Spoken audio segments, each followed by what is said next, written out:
Oklahoma City, I just have a bunch of distressed youngsters, and Oklahoma City has all the money in the world at this point. They don't even need to give anything up to get these guys. I was looking at players who either aren't playing, their stocks have dropped, murky futures with their current teams. Even one of them is basically on the outskirts of the NBA at this point. Kevin Knox, Aaron Nesmith, Isaiah Todd, and Jarrett Culver. I want to believe in Jarrett Culver. And so it's like, okay, so you just take him on and give him minutes. Right there with you. I can't give up on him for whatever reason. So I'm curious what you think about those names. I really do think I think they could still use a wing. So the Jarrett Culver, Kevin Knox suggestions are not, nothing, but they really like the center position seems really unsettled for them long term. It does. I think you can make a reasonable argument that they have long-term pieces at every other position. And I, as you said, like it's distressed asset season here.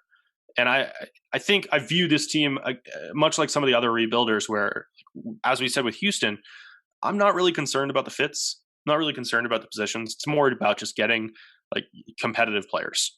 And OKC has a bunch of intriguing pieces. I don't know how many centerpieces there are. I don't know how many foundational building blocks there are. And you just need to increase your chances of having those.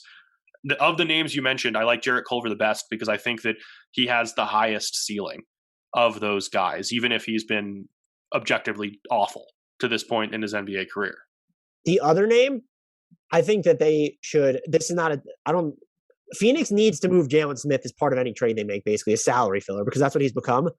If I'm OKC, I want to get in on the third team, be like, hey, I'll take that salary, because I'm assuming the team that they trade him to probably won't want Jalen Smith, and that's someone who could play front court minutes for OKC right now. I will say, to talk about their current roster, I'm happy they made a starting lineup switch on Saturday night.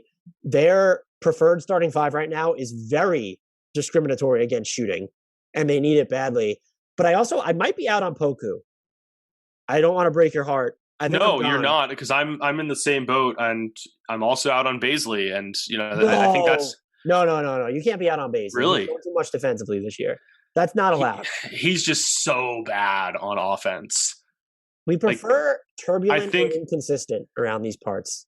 Yeah, he's like very inconsistently between being horrid and gruesomely bad. I mean, wow, gruesomely bad just feels mean. He doesn't have a special. What he does to rims feels mean too. That's the issue. And like I had high expectations for him going into the season. I thought he'd be a more featured part of the offense, and that's the issue I'm having with OKC is like as these young guys are getting more minutes, with exceptions, we're seeing their stocks decline. I would just be curious to use Baisley as an example. Is what would happen, because you look at how Shai Gilgeous-Alexander has to create basically all of his own looks, all of them. Where would and then some? Would Baisley be better on a team that has a more established ecosystem, or at least better spacing, like floor balance there for him? Because just look at the load that Shai Gilgeous-Alexander is carrying, and it's impacted him this year more so than last year. And like Josh Giddey has the floater, passing is spectacular. Still not really. He's not shooting well from three. I think he was sub 20% last I looked, or maybe he was sub 20% over the last month or whatever it was. I feel like if OKC had more shooters, or just another player, not on Shai Gilgeous-Alexander's level, but just a better than a Taylor Maladone, or better than an Aaron Wiggins. If like those were the guys and better than Josh Giddey because he's so new. Something better as a creator in the backcourt.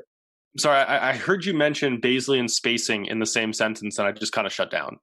Like he's part of the problem, but I'm just saying, but I mean, how much of the problem is he? He's shooting 37.3% for the field, 28.3% from three, 62.7% from the line, while only getting there 1.8 times per game as a primary slasher. More turnovers than assists. I don't know what positives you can say that would make you believe that he would be more successful, even with better spacing around him, because he can't make shots from anywhere on the court. He's not drawing contact when he does attack the basket. He makes bad decisions with the basketball. Like, I'm just out on him. I'm just saying, as a pseudo big, where if there was actual space for him to be more of a play finisher at the rim, where he doesn't, where I think it's interesting that they've tried to explore him on ball more so in previous years than this one. But maybe that's not a responsibility he could have. It's tough to use him in that way when you have Shai, and then it's like Josh Giddey's not a great shooter. Defenses are reacting to him. You're playing with Jeremiah Robinson Earl, who I find him very interesting, but he's not a good shooter yet. One of the few whose stock has risen this season in OKC, I think. Who's this? Robinson Earl. I mean, his stock was at 0 entering the year as a rookie. So I am in on JRE though, and I like that they've tried him at the 5. I think this team would benefit from having like a Gary Trent Jr.